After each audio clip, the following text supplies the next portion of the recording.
Hello students. तो आज हम पढ़ेंगे 1965 व 1971 के भारत पाकिस्तान के युद्ध के बारे में। इसके पहले हम पढ़े थे भारत व चीन के युद्ध। अक्टूबर 1958 में पाकिस्तान में सैनिक शासन स्थापित हो गया। फील्ड मार्शल अयूब खां राष्ट्रपति बने। 1962 में चीन के हाथों भारत की पराजय ने उन्हें प्रेरित किया कि कश्मीर की समस्या को बलपूर्वक हल किया जाए। अतः सितंबर 1965 में पाकिस्तान ने कश्मीर पर आक्रमण कर दिया।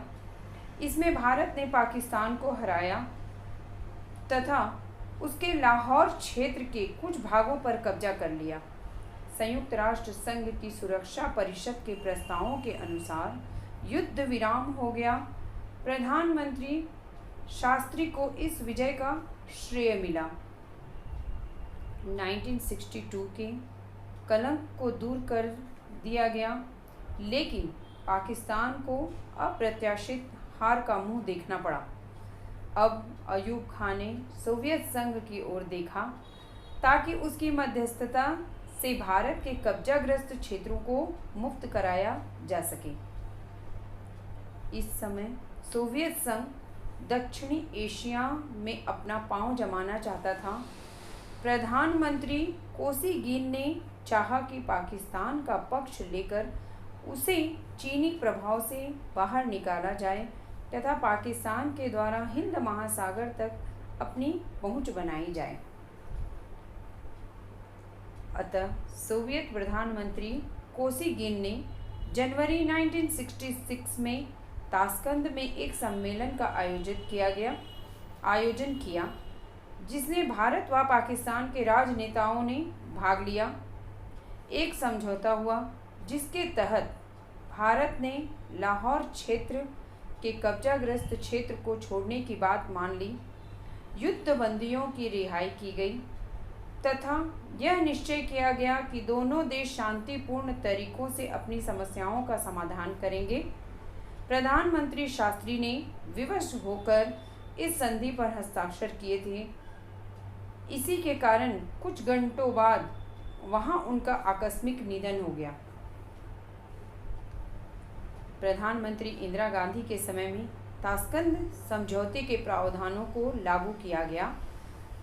तो ताशकंद समझौता, इसका नोट्स बना लेंगे स्टूडेंट्स। ताशकंद समझौता और शिमला समझौता दोनों ही टॉपिक वेरी इंपॉर्टेंट हैं। ताशकंद समझौते में यह निश्चित किया गया कि दोनों देश संयुक्त राष्ट्र के चार्टर में आस्था रखते हुए शांतिपूर्ण ढंग से अपने विवादों का समाधान करेंगे। दोनों देश किसी के आंतरिक मामलों में हस्तक्षेप नहीं करेंगे तथा दुष्प्रचार को रोकेंगे। दोनों देश युद्ध विराम की शर्तों का पालन करेंगे। 5 फरवरी 1966 तक उनकी सेनाएं 5 अगस्त 1965 वाली स्थिति में लौट जाएंगी। युद्धबंदियों को रिहा किया जाएगा। दोनों अपने संबंधों को सुधारेंगे। इसी तरह शिमला समझौते भी हुए। दोनों देश एक दूसरे की प्रादेशिक अखंडता व प्रभुता का सम्मान करेंगे। बल प्रयोग या उसकी धमकी का आह्वान नहीं करेंगे। फिर दोनों देश द्विपक्षीय वार्ता से अपनी समस्याओं का समाधान करेंगे।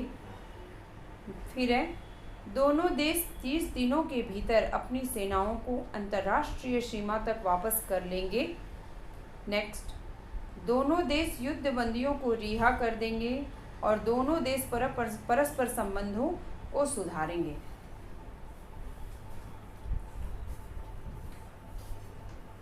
इस तरह 1965 की लड़ाई में भारत की विजय ने उसकी स्थिति में आश्चर्यजनक सुधार किया। पाकिस्तान में अयूब खां का नेतृत्व लड़खड़ा गया। उसके जाने के बाद यहिया खां राष्ट्रपति बने। भुट्टो विदेश मंत्री बने, जिसमें गुप्त रूप से पाकिस्तान के चीन के साथ निकट संबंध स्थापित किए। इससे पाकिस्तानी रुख और अधिक कठोर हो गया। 26 मार्च 1971 को शेख मुजीबुर रहमान ने पूर्वी पाकिस्तान में स्वतंत्र बांग्लादेश की घोषणा कर दी। अब पाकिस्तान की सेनाओं ने शेख व उनके साथियों को गिरफ्तार कर लिया। उनके समर्थक का संहार शुरू हुआ। इससे आतंकित होकर लाखों लोगों ने भारत के पश्चिम बंगाल, असम तथा त्रिपुरा में शरण ली।